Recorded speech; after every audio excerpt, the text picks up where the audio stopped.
Good afternoon. We'll go ahead and get started. We're here today to share public safety updates. Joining us here is Area 2 Deputy Chief Larry Snelling, along with Central Control Group Deputy Chief Jill Stevens, along with the First Deputy Chief Detective Brendan Denahan, Chief of Patrol Brian McDermott. And we also have a special guest in Pastor Randall Blakely of the Near North United program. But before we start, our department is praying for the families of the precious children impacted by gun violence this past weekend. A 7-year-old was riding to church with his family when he was shot, and a 3-year-old life was taken for no reason in a road rage incident that should never have escalated to gun violence. Senseless violence has no place in this city. No child, no family should carry the weight of gun violence. That's why we work nonstop as a department to get guns off the street and out of the hands of violent offenders. The department continues to focus on the CTA, crime in our central control group, which is our downtown area. We have added additional resources to the CTA repeatedly throughout the year, and we'll continue to do so as needed, and in our central control group, which is our downtown. We've recently created an area community safety team in the downtown. That's similar to the other 5 areas. They all have an area CST or community safety team, and so now the downtown area will have similar resources that the other areas or neighborhoods have. If you have any information in any of the cases we're going to discuss, I want to just preemptively say submit tips anonymously to cpdtip.com or call our anonymous tip line at 833-408-0069. For 7 consecutive months now this year, Chicago has seen decreases in homicides, shootings, and shooting victims. As of this date, year to date, compared to the same time period in 2021, the number of shooting victims have declined 20%. As of this date, compared to last year, during the same time period in 2021, the number of shooting victims declined by 20%. Homicides are down 17%. That's 110 fewer homicide victims at this point in the year when compared with 2021. There was a 27% decline in homicides for the month of September compared to the month of September in 2021. That's a 27% decline in homicides for the month of September compared to the month of September in 2021. Again, for 7 consecutive months, a decline in both shootings and homicides this year. Shootings, incidents were down 23% for the month of September compared to the same month in 2021. We have focused our resources on the areas that account for the majority of the crime. We call those our top 55 beats, which account for over 50% of the crime in this city. And in those areas, primarily on the south and west sides, homicides have fallen 25%, more than what's falling in the citywide numbers. And shootings in those areas that we focused on, the top 55 beats, have declined 29%. On the CTA for the month of September compared to that same month last year, violent crime, the violent crime categories are down 91%.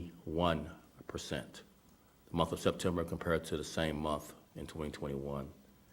And overall crime on the CTA is down 88% compared to the same time frame, month of September versus the month of September 22 versus 21.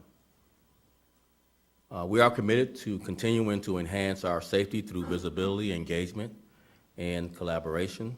And over the weekend, we also had continuous drops consistent with the data I've already recounted. Just for the weekend, homicide shootings and shooting victims were down.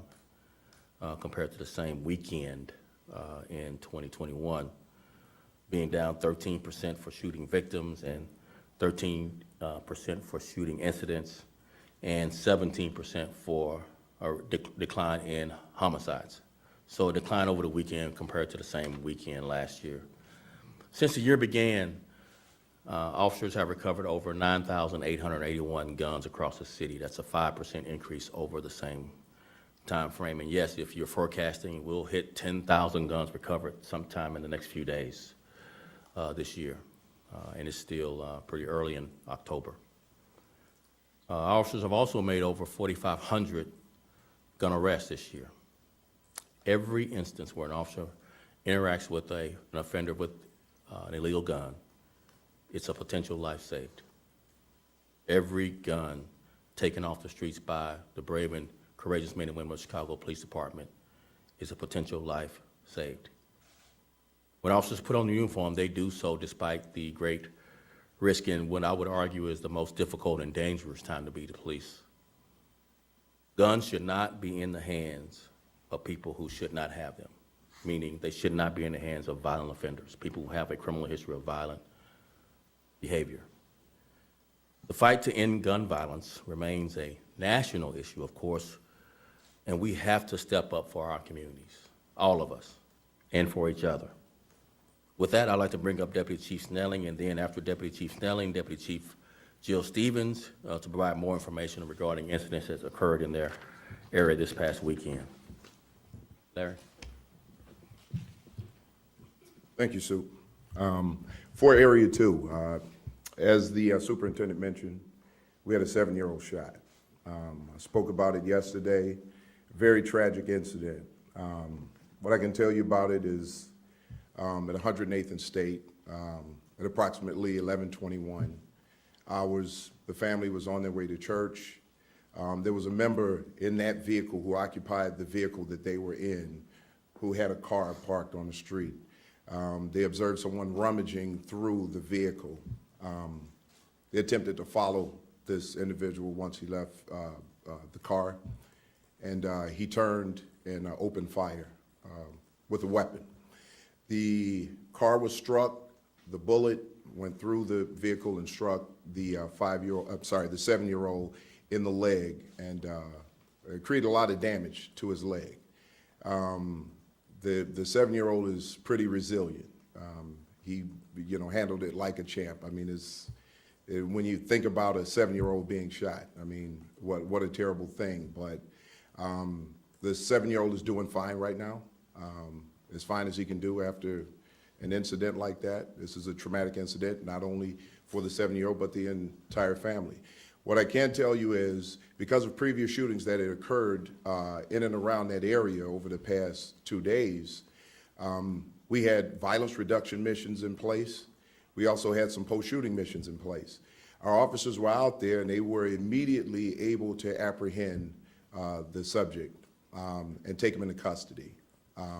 He is now in custody. The detectives are doing a great job following up on this, and charges are pending.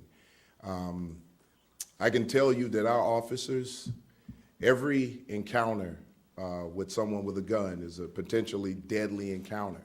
Yet our officers continue and continuously stop. And what I can tell you is that those officers in and around that area recovered multiple guns within a 5-block radius of where this incident occurred, prior to and after the incident.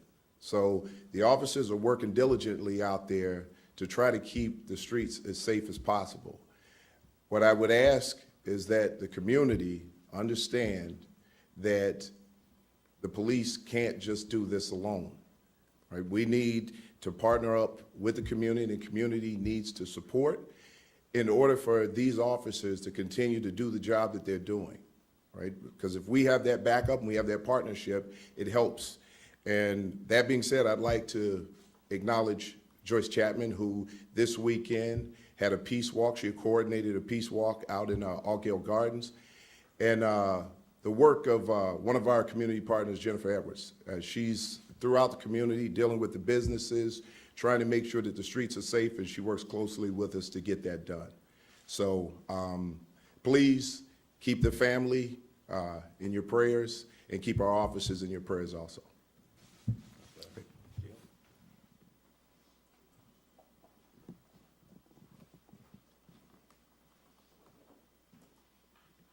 Good afternoon. On Sunday morning, just after 5 a.m., there was a police-involved shooting in the 18th district. The officers were on routine patrol in the area of the 400 block of West Blackhawk when they were flagged down by some concerned citizens. The concerned citizens relayed to them that a male offender had a gun and pointed it at them, and he was still in the area. The officers toured the area, located the offender that matched the description that was given to them. They encountered the offender. Shots were fired at and by the police. The offender was struck, and he succumbed from his injuries. A firearm was recovered at the scene. This is currently an active investigation with COPA. Approximately 20 minutes after this incident, 18th District officers received a call of a person shot at Division and Orleans, which is in close proximity of the first incident. Officers responded, and they discovered an individual male who was shot multiple times. He was involved in the witnesses said that he was in a verbal altercation with another male when a third individual came around the corner on foot, fired shots, striking him multiple times. The offender fled on foot. The victim was transported to Northwestern Hospital where he was pronounced. That investigation is being handled by area detectives. I just want to take one moment just to say how much we appreciate our community members. The 18th District is very fortunate to have such strong partnerships with the business community, the residents community, the religious community. Every partner is very well, works very closely with the 18th District. So I just want to say that we're going to continue working with our community members and strengthening those relationships that we've already built. And we are looking forward to continue building and developing new relationships with other community members. And I'd like to now introduce Pastor Randall Blakey of the Near North Unity Program, who is one of our very strong supporters, and we appreciate everything he does for the 18th District and the Chicago Police Department. Pastor.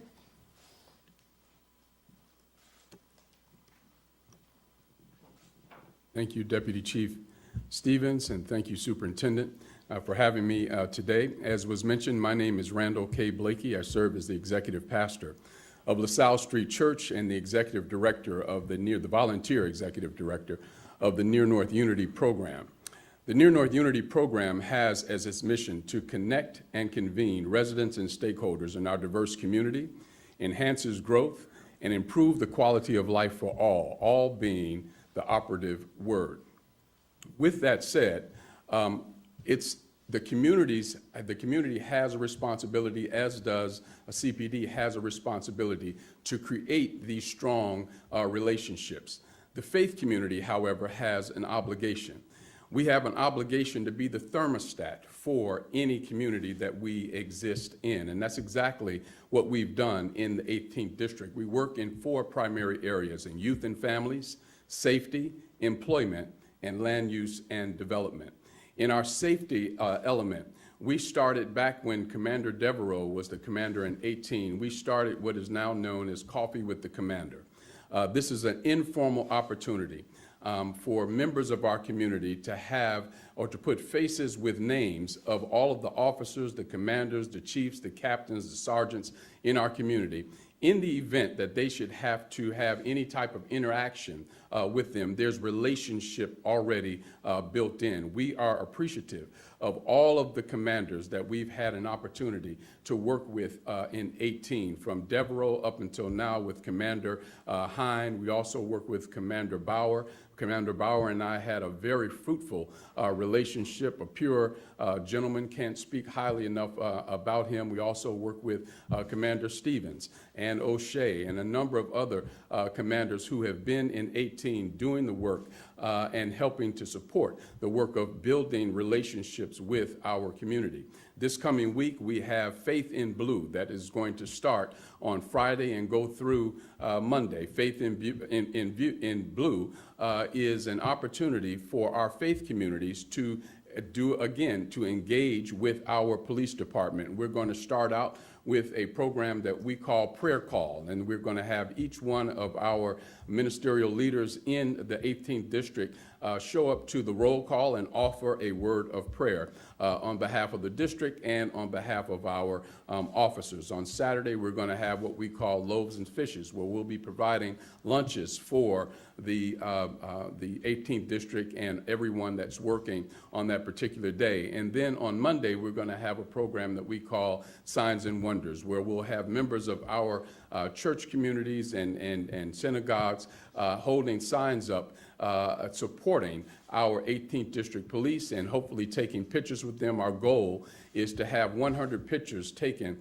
with police that day and to post those pictures on the CAPS 18 Twitter page. So I can't speak highly enough about the importance of communities and faith communities in particular having good and effective and excellent relationship with the police department. It only helps to build camaraderie within the community, and it helps, as I believe it was Chief Snelling that stated, it only helps to build a level of communication that's going to work to benefit not only the communities that we live in, but also the city of Chicago. Thank you very much. Before I take a few questions, I just wanted to continue to highlight and acknowledge the hard work of our Chicago police officers this year. So I've been really comparing our homicide declines to 2021, but we're also seeing 2022 compared with 2016 being lower at this point in the year, as well as lower than 2017. So homicides were down compared to 2021, compared to 2020, compared to 2016, compared to 2017. Our work is never done. One crime is one too many. But we do want to acknowledge the hard, dedicated, and committed work of our Chicago police officers, which takes such bravery and courage during what is, again, the most difficult and dangerous time to be a police officer in this country. So with that, we'll start taking any questions. With regard to guns coming off the street, what's the process for tracking and tracing them? Sure. The origin, and are you seeing differentiation, or are they coming from different places at this point? Sure, I'm going to have Chief Deanahan come up, and I'm going to start the answer, and then I'm going to have Chief Deanahan come up. So we take an extraordinary amount of guns off the streets here in Chicago, and we trace more guns here than we do anywhere in the country. I'll say that again. Chicago traces and tracks more guns than any other city in the country, consistently. And we recover more illegal guns than both New York PD and LAPD combined. So it is a significant challenge of ours to trace crime guns specifically. And I'll turn over for Brendan, Chief Deanahan, to expand on this issue, this topic. All right, thanks, boss. So to answer your question, it's not just Chicago, but it's a little bit more complicated than it even seems. But all these guns are coming in, and yes, we have a process in place where we take the information and we actually work with our federal partners, and it's something we're doing right now to kind of do a study on where have all these guns come from.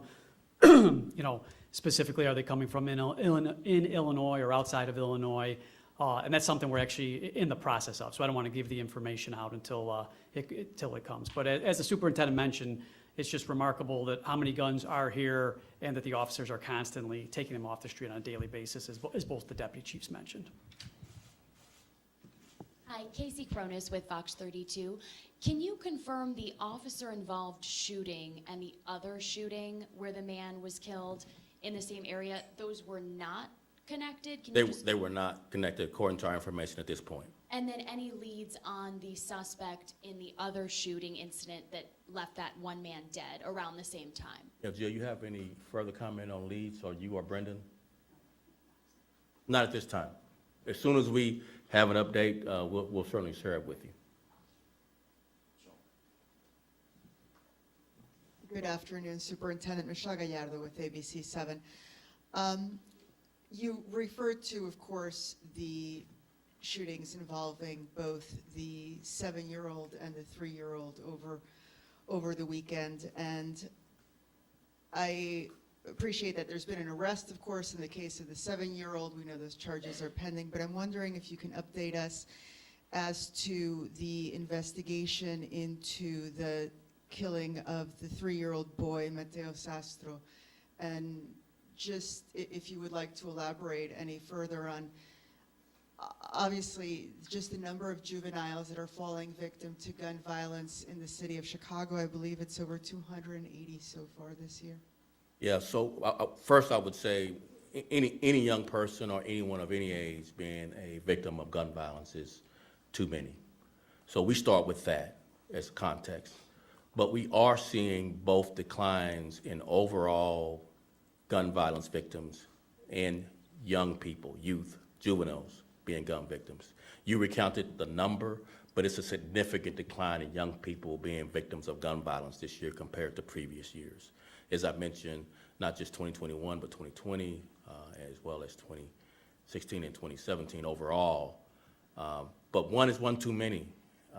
It is the most difficult crime scene to go to and for our officers to respond to and try and do their job as if it doesn't impact them from an emotional standpoint. Many of our officers are fathers and sons and daughters, uncles and aunts of young people. So it's, if you can imagine, the job that officers face and the emotional impact, not only seeing the trauma to these families, to the victims when they're young people, but our efforts to solve those crimes and bring people to justice is one that gives us an extraordinary sense of urgency, as you can imagine. So the 3-year-old, we have an ongoing investigation. We have evidence to process, physical evidence to process. We have technological evidence to process, video, LPR, et cetera, to process. Our hope is that someone in the community comes forward and helps us connect the dots so that we can bring someone to justice. So we're asking you all to kind of show this poster.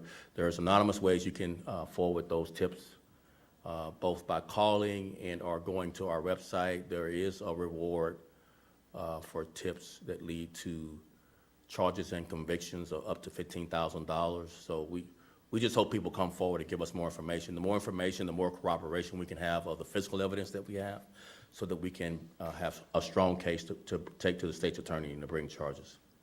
And just a second question, Superintendent. There was a community alert put out today regarding over 10 armed robberies that took place within a 3-hour period early this morning across the city. What can you tell us about these and your belief that they may or may not be connected? If you don't mind, we'll follow with you offline. That's a little bit of a longer answer on the trends of these particular robberies and connecting the dots. We have that, but let us get with you offline, and Chief Dina Hanna gets you information on what we can connect and what we can't. Is there anything that you can provide us, though, however, just on the record about these series of incidents? Not just these. One of the things that I've talked about repeatedly is just kind of looking at the overall context of crime in the city. Robbery is one of the categories where obviously carjackings is a subset of the robbery category that is up to way too high. And we've are focusing resources on just that category, along with the other category of crime, motor vehicle theft, that is, we believe, needing some special attention for our police force and using our resources to address. So we will have more to come in the next several days on how we want to enhance our ability to track robbery trends, motor vehicle theft trends, as well as carjackings, and connecting the dots. How we treat shootings and homicides is a little bit of leading edge policing. It is really extraordinary on the work we do to use technology, specifically in our area technology centers, to find and arrest offenders for shootings and homicides. These last 2 years, we've charged and arrested and cleared more homicides than we have in the last 20 years. And I attribute that to some of the fine work of our detectives, obviously, but how we're using technology, as well as some of the things our community is doing to help us solve crime. They're coming forward much more to help us solve crime. But we want to try and use some of that skill set for robbery and motor vehicle theft. And we'll have more to come on that. And we'll certainly get with you offline on those 10. Yeah. Hi, Superintendent. Sabrina from Channel 2. Yes. Following up on the urgency of the 2 cases where the children were shot over the weekend, those 2 kids were 2 of 5 this year that were shot in the backseat of their parents' cars. They were not the intended targets in any of those 5 cases, and yet in 4 of the 5, there are still no arrests. Can you just give us your message to the offenders in the remaining 4 cases? What is your message to them, and what is your message to the families that are still looking for that justice? We try to say this as strongly as we can for any offenders that are listening. We will not rest until we bring you to justice. And we'll use every resource to accomplish that. In addition, you know, the message to people who will use a weapon to resolve road rage or to, you know, resolve personal conflict or in gender-based violence, domestic violence incidents. There is significant dedicated resources to resolve these in ways that bring you to justice. And we will continue to expand on that as we continue to fill our vacancies. You know, one of the main messages I try to tell offenders when they've committed such a heinous crime, you can run, but you can't hide. And we will find you. And there's examples of that, and we'll bring you to justice, regardless of how long it takes or how difficult the job is in connecting the dots. But more importantly, to the community, please come forward with information. Someone knows who these offenders are, and we need you to come forward and let us know so we can bring this person to justice and get them off the street. And to the families, sorry, that are, they're still waiting. Continue prayers. We always are cognizant of the impact on the families in these communities. So our continued prayers, but they should have the confidence that our department is doing everything we can that is humanly possible to bring these offenders to justice, to bring them some sense of relief that the offender is at least in custody and charged. Superintendent Brown, Anna Savchenko with WBZ. The community working group on the use of force has a report out today, and the report raises concerns about police raids in homes. What do you make of their concerns and critiques? So I hadn't seen that report. I'm curious if you know now, in asking your question, what years does that report cover? Do you know that? No, but the report states that Chicago police officers continue to burst into people's homes and point their guns and rifles at children and family members, and it recommends that CPD immediately change its policies to prohibit officers from pointing their firearm at a person unless unless the person presents an immediate threat of death. So can you speak into that? Sure. I'm a guess, since you don't know the years that report covers, as that's an old report. We've since changed our search warrant policies. In addition to changing the search warrant policies, we've brought our search warrant policies under our consent decree, under our independent monitor, under the federal judge, for further changes. And if you don't know already, our consent decree is a collaborative between coalition that sued the city, the Attorney General of the state of Illinois, as well as several independent monitors. So we're confident that our search warrant policy, number one, is best practices at this point, but that it will have the scrutiny and oversight to improve even more going forward. But I would just guess that that's old data that prompted the initial search warrant policy change, and then brought it up under our consent decree, which it wasn't up under our consent decree initially.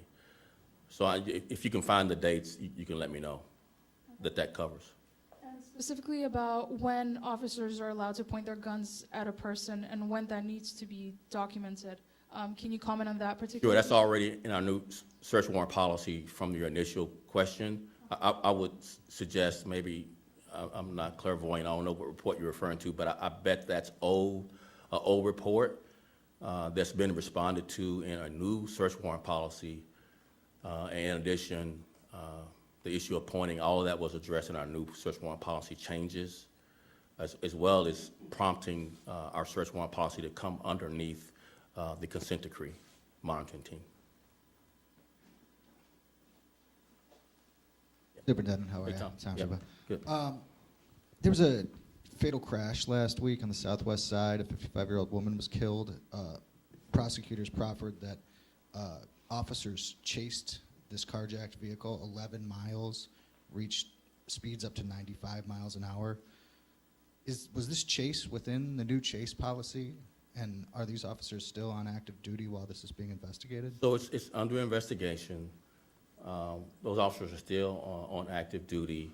The investigation hadn't concluded, so we don't yet know the conclusions of the investigation, whether the officers had anything to do with this crash. But, you know, if its findings such that the officers were at fault or in violation of our chase policy, they'll be held accountable. But if not, they won't. It's just too early to tell. I think that some of the previous briefings I've gotten on it, I think I should wait till the complete investigation is done. There likely are video evidence, witnesses that'll be able to get a full and complete investigation so that we can then make a decision. So my other question is, the mayor in her budget address today was talking about a specific pool of $100 million that's going to go to the police department. Mhm. She said some of that money is going to go to, quote, new technologies for police officers in the department. Mhm. What are those new technologies and how much? We'll will you be get you a spending on? full response on the new budget items in our budget. But one of the things that's in our budget is 2 police helicopters. And the reason why I brought that up is I think there's a direct connection between violent offenders who flee, and we are, in many instances, prohibited from chasing in a car due to those concerns that you expressed in that particular crash, where helicopters will be really a better way to, you know, get these people held accountable rather than try to catch them at high speeds or let them get away because it's not within our vehicle chase policy to even initiate a chase. So I just wanted to highlight that one thing that's sorely needed in our department is you know, air support and through new helicopters. And will the 2 new helicopters be in addition to the 2 Yes. that you have? So you'll Yes. have 4 Yes. altogether then? Yes, Okay. that's the really good news. And Yes. will specific helicopters be designated to the carjacking task force or something like that? or Without is this question, gonna be- without question. Right now, we're borrowing helicopters right now for our carjacking task force missions because we don't have enough capacity right now. So yes, without question, it'll impact reducing carjackings, our ability to catch people who commit carjackings and drive recklessly. So yes, to that question. Hi, Jenna Barnes from Yes. WGN. Following up on the 7-year-old who was shot, the family seems to be disputing that anyone inside their car confronted the shooter. Can you provide any more detail about that interaction? Yeah, I don't think we've confirmed confronted. I think we said followed. Following, Yeah, that's So- different than confronted. got out and walked towards the person? What does that look like? Whatever Webster says followed mean. Okay. Okay, followed. And then you said police responded so quickly because there was already increased attention in that area because of shootings from previous days. Any indication that this shooter was involved in those shootings? We don't have that information at this point. If we are able to establish that, we'll certainly share it with you. Okay, thank you. All right, thanks. Good afternoon, Superintendent.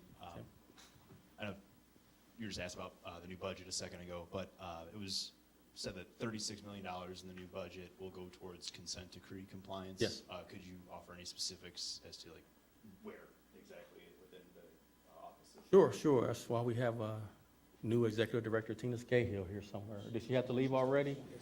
So, new positions was one of the things that's in the budget, particularly civilian positions, so that we won't have more officers doing jobs that civilians can do, and officers can be in the field. So new civilian positions, particularly project directors, like program managers, so that we can continue our substantial increase in consent decree compliance. Just want to mention this because the consent decree folks really work hard, particularly these last 2 years. Starting from 2.5 years ago, when I walked in the door, 11% compliance with the consent decree to what will be nearly 80% compliance as IMR 6, Independent Monitoring Report Period 6, is scored by the monitor. So it's just really good work, but much more work to do. The hardest part of consent decree compliance is actually ahead of us, which is operational compliance, and that's why we need these funds, so that we can have the capacity, but civilian capacity, not sworn, to continue to improve our consent decree compliance.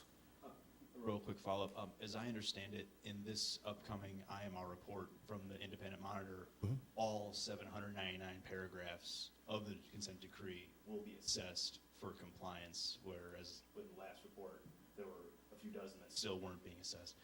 Any, as best you could tell, predictions as to what the compliance, what compliance do you expect to hear from the monitor when they? We just expect and hope for improvement, obviously, from the previous reporting period, which was at 72% compliance. We expect improvement from 72. We hope to be near 80, if not at 80. And then, on to IMR 7, which will be right around the corner at the end of December, which, again, it's a very challenging consent decree, more paragraphs than any consent decree in the country right now, but we're up for the challenge, and we're really excited about the funding that we're getting in this budget to help us with capacity. Superintendent Charlie Wojciechowski from Channel 5. I'm sorry if I missed it, but did you say what you're looking for with regard to the 3-year-old who was shot, what kind of car it may have been, what kind of, any description that the community can help you with? Yeah, I want to be careful here and just turn this answer over to Chief Dinahan, who is in charge of that investigation as the Chief of Detectives. Sure. So we've actually discovered, as the superintendent mentioned, a lot of evidence that we're hoping will help us in the future. We don't want to give a ton of that information out. What we do know is, based upon the evidence that we do have, that there are several community members that more than likely know who committed this act, and you can report this anonymously. There's probably other people in the neighborhood now that the information's been out there. So we don't have anything to release, like videos we normally release to you guys to push out. We don't have that at this time, but based upon what we do have, and I know it's being a little bit cryptic, but we do have evidence to show that, people out there should know who committed this act, and we really ask for them to come forward, even if it is anonymously through a tip. And as we progress a little bit, if we get to that point where we need to share something, we truly appreciate it, because when we push out the videos, we really do get a lot of information. So when we get to that point, we'll definitely share with you. One more, Superintendent. Yeah. You talk about crime reduction in the 55 beats. Yes. Can you put your finger on what is being done in those beats that is achieving the results that you're talking about? Sure. Collaboration. And it's very intentional, very strategic, with many, many stakeholders, to include treating this gun violence epidemic as a public health crisis, which means bringing in drug treatment subject matter experts, bringing in quality mental health care funding to these areas, collaborating with not only street outreach and violence interrupters, but many of the community stakeholders in ways by the block that we've never done. And finally, no small thing, extraordinary economic development commitment by the city of Chicago, $2 billion with a B in the Mayor's Invest Southwest initiative. I would argue policing has its role, obviously, bringing violent offenders to justice, but policing cannot solve poverty, affordable housing problems, disinvestment, generational commitments from an infrastructure standpoint. Only investment will truly bring sustained community safety. Thank you all very much. Appreciate it.